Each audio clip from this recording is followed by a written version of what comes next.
My fiancé quietly asked my abusive parents to our wedding as a surprise, so I didn't show up for the ceremony and left her alone after she went behind my back. I didn't just miss my own wedding, I chose not to be there. Because the woman I loved tried to ambush me with the two people I'd spent 14 years escaping, believing it was some kind of twisted gift. The air around me felt heavy, thick with betrayal, even though I was miles away from any altar. This isn't just about a broken engagement, it's about shattered trust and a secret that blew up my entire future. My name is Liam, I'm 32, and until 3 months ago, I truly thought I was marrying the love of my life. Chloe and I had been together for 4 years, and everything felt perfectly right. Until she decided my past trauma was something she could fix, without my permission. This is why I walked away from the altar before I even got there, and I don't regret a single thing. The truth is, people rarely grasp what it means to cut off your parents. They just don't get it, even when you lay it all out. They think you're exaggerating. I haven't spoken to my mom or dad since I was 18, and believe me, I had rock-solid reasons. Growing up in that house meant living on eggshells every single day, never knowing what would set them off. Constant put-downs, worthless, stupid, a disappointment. My dad's temper was a switch, flipping without warning, and my mom enabled all of it, adding her own toxic brand of emotional damage. By the time I graduated high school, I knew I had 2 choices: stay and let them utterly destroy me, or leave and build a life where I actually mattered. I chose myself, and I've never looked back. When I met Chloe 4 years ago, I was completely upfront about my family. I told her my parents weren't in my life, it wasn't a topic for discussion, and I had zero intention of ever reconnecting. She said she understood, everyone has complicated family dynamics, and she respected my boundaries. I honestly thought that was the end of it. Wedding planning started about 8 months out, and one of our first conversations was about the guest list. I sat Chloe down at our kitchen table and made one thing crystal clear: my parents are not invited to this wedding. This is non-negotiable. I said it calmly, but firmly, looking her straight in the eyes so she'd know I meant every word. She blinked a few times, like she was surprised, then reached across the table and squeezed my hand. She told me it was my wedding too, that she'd never invite anyone who made me uncomfortable, and that we were building our own family now. I believed her. Completely. A week later, Chloe's mom, Maria, asked about it during dinner at her place, wondering if maybe my parents might want to be involved somehow. I shut that down immediately, politely but firmly stating they wouldn't be there. That chapter was closed. Maria looked at Chloe, then back at me, and said she understood. Chloe even backed me up then, telling her mom she supported my decision 100%. Chloe's younger sister, Sarah, was meant to be a bridesmaid, and even she seemed to grasp that some family situations are just too broken to fix. Everything felt fine, and I let myself relax into the wedding preparations, thinking we were finally on the same page about everything that truly mattered. The first hint that something was terribly wrong hit me exactly 1 week before the wedding, on a Monday afternoon. I came home from work early and heard Chloe on the phone in our bedroom, the door slightly ajar. I wasn't trying to eavesdrop, I was just grabbing water from the kitchen when I caught a piece of her conversation. "He doesn't know yet. It's supposed to be a surprise," she whispered, that excited, almost conspiratorial tone people use when they think they're being clever. My stomach dropped. In the context of our wedding, there was only one surprise that required that kind of secrecy. I froze in the hallway, trying to convince myself I was being paranoid. Maybe it was just a special song or cake flavor. But deep down, I already knew. And the knowing felt like ice water in my veins. She came out a minute later and practically jumped when she saw me standing there. I asked what surprise she was talking about, and that deer-in-headlights lip told me everything before she even spoke. The conversation that followed is burned into my memory. Chloe tried to laugh it off, saying it was nothing important, just a small detail she wanted to keep special. I didn't let her deflect. I asked again what surprise she meant, and this time my voice had an edge that made her realize I wouldn't drop it. She took a deep breath, and then she just said it. She'd invited my parents. The words hung in the air between us like a grenade that hadn't exploded yet. I stared at her, genuinely unsure if I'd heard correctly. I asked her to repeat herself. She did, and this time she added that she thought it would be beautiful, that everyone deserves to have their family at their wedding, that maybe seeing me happy and successful would help heal old wounds. I felt my hands start shaking, not from sadness, but from pure, incandescent rage. I reminded her that I'd specifically told her they were not welcome, that this wasn't up for discussion, that I'd made my boundaries crystal clear from day one. She tried to reach for me, but I stepped back, and that's when the justifications started. She said she'd been talking to her mom about it for weeks, that they both felt family was too important to throw away, that she wanted to give me the gift of reconciliation. She actually used the word gift, like ambushing me with my abusers was some generous gesture. I told her she had no right to make that decision, that she'd betrayed my trust in the worst possible way, and I needed her to uninvite them immediately. Chloe started crying then, saying she'd already confirmed everything with them weeks ago, that they were excited to come, that uninviting them now would be cruel. I couldn't believe what I was hearing. She was more concerned about the feelings of two people who'd made my childhood miserable than about the person she was supposed to marry. I gave her an ultimatum, right there in our living room: if they show up to that wedding, I won't. She looked at me like I'd slapped her, asking if I was seriously threatening to leave her at the altar over this. I wasn't threatening anything. I was making a promise. I told her she could have them there or she could have me, but she couldn't have both. She kept crying, saying I was being unreasonable, that I was ruining everything, that she'd only done this because she loved me. That last part made me laugh, an ugly, bitter sound that didn't even feel like it came from me. Love doesn't mean trampling someone's boundaries and calling it a surprise, I said. Those were the last words I spoke to her before grabbing my keys and walking out. I drove straight to my best man David's apartment and told him I needed a place to crash. He took one look at my face and didn't ask questions, he just handed me a beer and pointed to his couch. At that point, I honestly didn't know if I was still getting married. That first night at David's, I didn't sleep at all. I just sat on his couch, staring at the ceiling, replaying the conversation with Chloe, trying to grasp how someone who claimed to love me could do something so fundamentally wrong. David didn't push me to talk right away. He just made coffee in the morning and sat across from me, waiting. When I finally told him what happened, his face went through about 5 different expressions before settling on pure disbelief. He asked if Chloe had lost her mind. Honestly, I was wondering the same thing.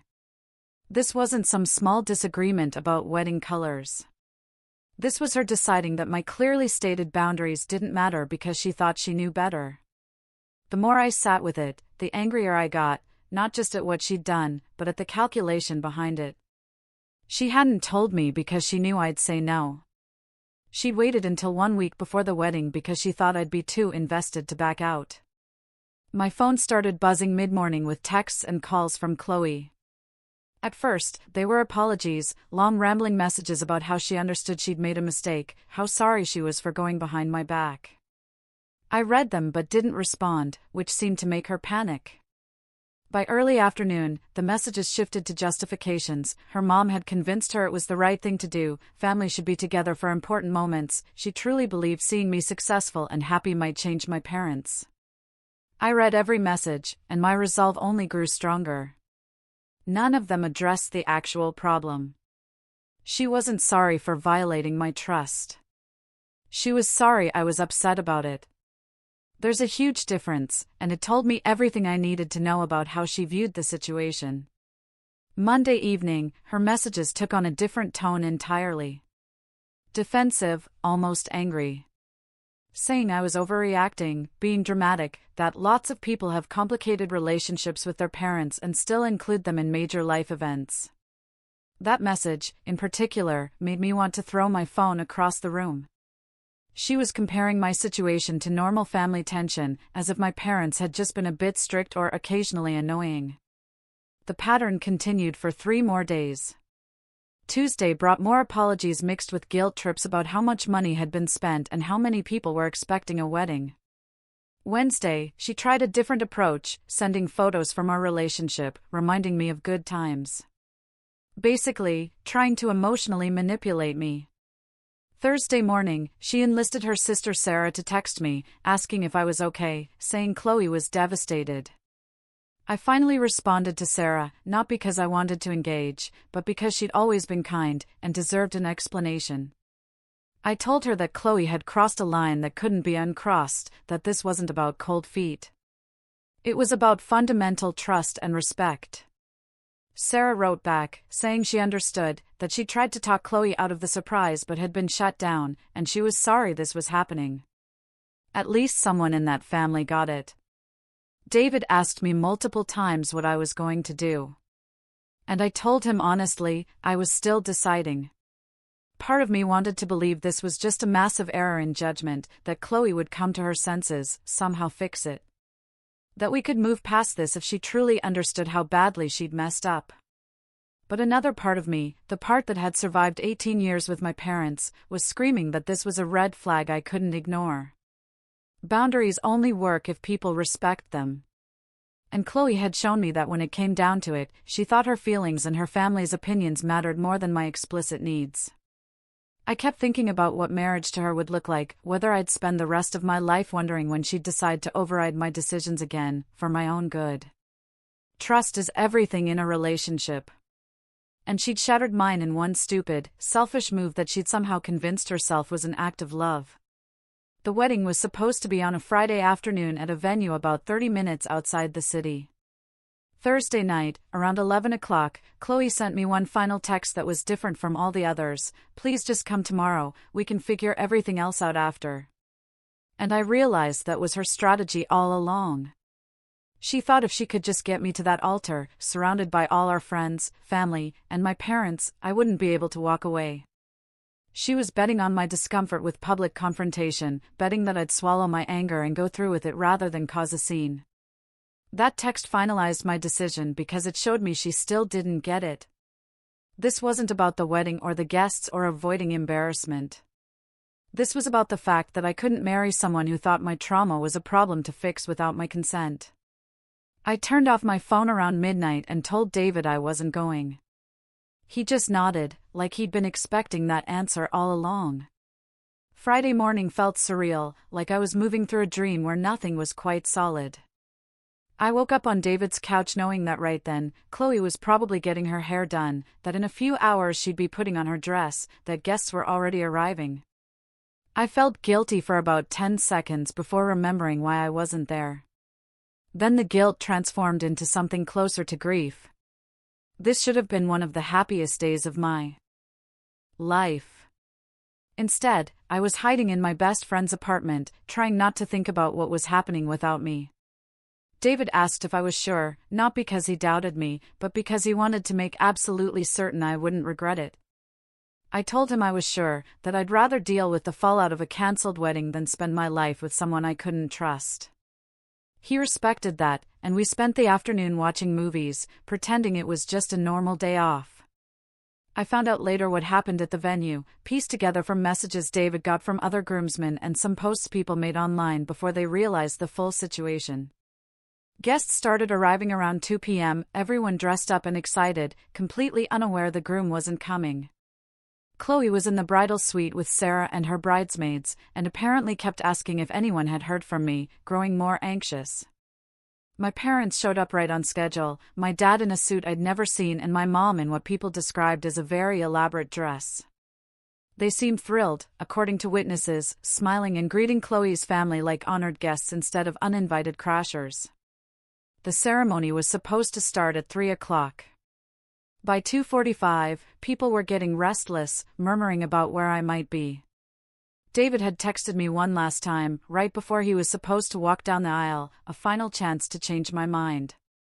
My phone was off, and even if it hadn't been, my answer would have stayed the same. 3 o'clock came and went with no groom. Chloe sent Sarah out to check if I was in the parking lot or having some crisis in my car. By 3:15, the murmuring had turned into full conversations, people pulling out their phones, texting each other, asking what was going on. At 3:30, the wedding coordinator went into the bridal suite. I can only imagine that conversation, Chloe realizing I'd meant what I said, that I actually wasn't coming. The wedding was officially called off around 3:45, and guests were told there had been an emergency and everyone should go home. Chloe's family was apparently mortified. Her mom, Maria, kept trying to call my phone, which went straight to voicemail. My parents were absolutely furious. According to David, my dad made a huge scene in the parking lot, yelling about disrespect and embarrassment, saying I'd always been an ungrateful child, and this proved it. Several people tried to calm him down, but he just got louder, and eventually, someone from the venue had to escort him to his car. He left me a voicemail during all of this that I didn't listen to until much later. And hearing that voicemail reminded me why I cut them off in the first place. I waited until Saturday evening to listen to my dad's voicemail, partly to mentally prepare, partly because I knew it would be bad. David offered to listen first as a buffer, but I told him this was something I needed to face myself. I put my phone on speaker and hit play. Within the first 5 seconds, I was transported right back to being a kid in that house. My dad's voice was pure rage, that specific tone he used to make sure you understood how worthless you were. He called me every name he could think of. Said I'd humiliated him and my mother in front of strangers. Said I'd always been a disappointment. This stunt proved I'd never amount to anything. He went on for almost 2 minutes, his voice getting louder and more vicious. Then, right at the end, he said something that actually made me laugh. He told me I'd better apologize to him and my mother for this disrespect, that I owed them that much after everything they'd done for me. The irony of him demanding an apology while leaving a voicemail like that wasn't lost on me. I saved the recording because I knew it might be useful later. Sunday morning, I finally turned my phone back on fully and found 63 missed calls and over 100 text messages. Most were from Chloe, some from her mom Maria, a few from various relatives and friends asking what happened. I ignored all of them except one from David, asking if I was still alive, to which I responded I was fine and would explain everything later. Then I did something I probably should have done years ago. I sent the voicemail recording to Chloe with a single line of text, explaining that this was why those people weren't welcome in my life. I didn't expect it to change anything, but I wanted her to hear, with her own ears, what I'd been trying to protect myself from. She didn't respond right away, and I figured she was either too angry to reply or had finally realized she didn't have any moral high ground. The silence was almost worse than the constant messages, because it meant she was actually thinking, instead of just reacting. Chloe finally called me Monday afternoon. Her voice sounded completely different.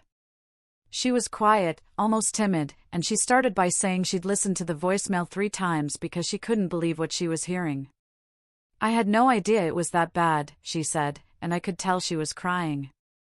She apologized for not understanding, for thinking she could fix something she didn't fully comprehend, for putting her vision of a perfect family reunion above my safety and well-being.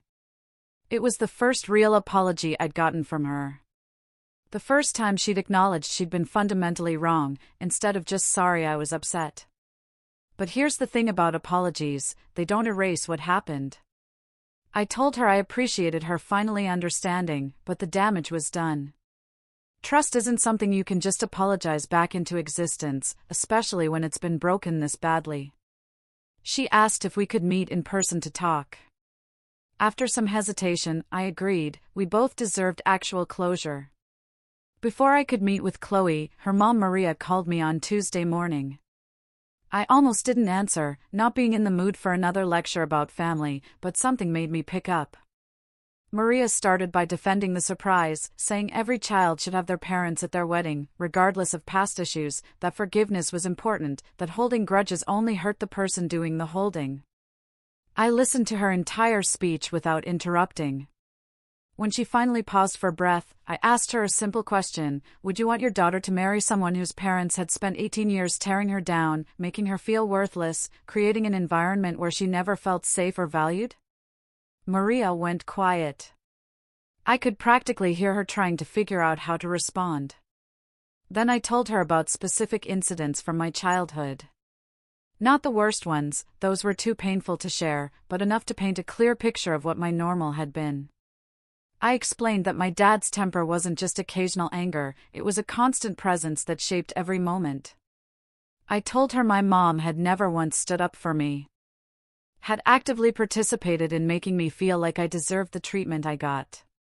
By the time I finished, Maria was silent. When she finally spoke again, her voice was shaky. She said she hadn't known, that Chloe had told her I was estranged, but hadn't explained the severity. That if she'd understood, she would never have encouraged the surprise. I told her I appreciated that, but it didn't change the fact that her daughter had made a choice that showed she valued other people's opinions more than my explicitly stated boundaries. Chloe and I met at a coffee shop on Wednesday afternoon, neutral territory. She looked exhausted, like she hadn't slept since the wedding that wasn't, and she'd clearly been crying. We sat across from each other, and for a long moment, neither of us said anything. Finally, she spoke, telling me she understood now why I'd made the choice I did. That listening to that voicemail had opened her eyes to things she'd been willfully blind to. She said her mom had called her after our conversation and had been horrified by the details I'd shared, that her whole family now understood this wasn't about me being stubborn or unforgiving. I nodded and thanked her for finally getting it. But then I had to ask the question that had been eating at me all week: why hadn't you just believed me in the first place?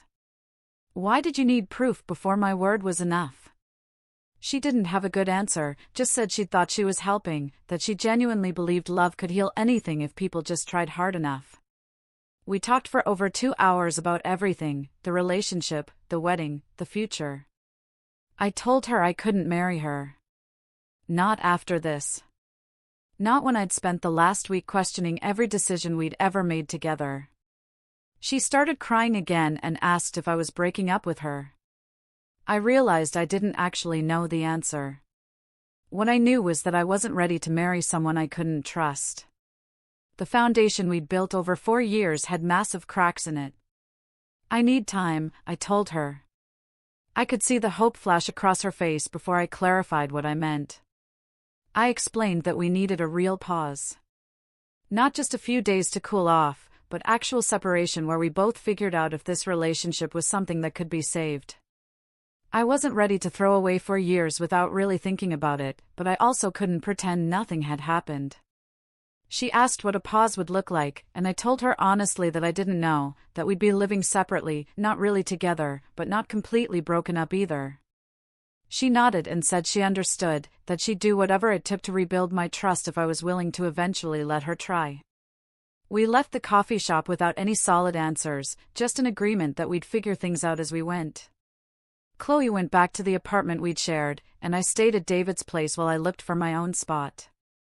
Over the next few weeks, we texted occasionally, surface-level stuff about how we were doing. Nothing deep or meaningful.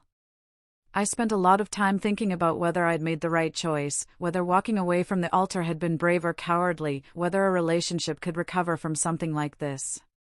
Some days I thought maybe, eventually, we could find our way back, that if she really understood what she'd done wrong, and if I could learn to trust her again, we might have a chance. Other days, I was certain that what she'd done was unforgivable, that the person who truly loved me wouldn't have put me in that position, regardless of their good intentions. The truth is, I still don't have all the answers, and I'm not sure I will for a long time. Right now, Chloe and I are living separate lives, both trying to figure out who we are outside of the relationship we thought would last forever. Maybe someday I'll post an update telling you we worked through it and found our way back to each other. Maybe I'll tell you we officially ended things and moved on with different people. But for now, all I can say is that sometimes, walking away is the only way to protect the person you fought so hard to become. And I had to fight for myself, even if it meant letting go of someone I loved. It still hurts, more than I can say. But I don't regret it. Not for a single second. Because no relationship is worth losing yourself. What would you have done in my shoes?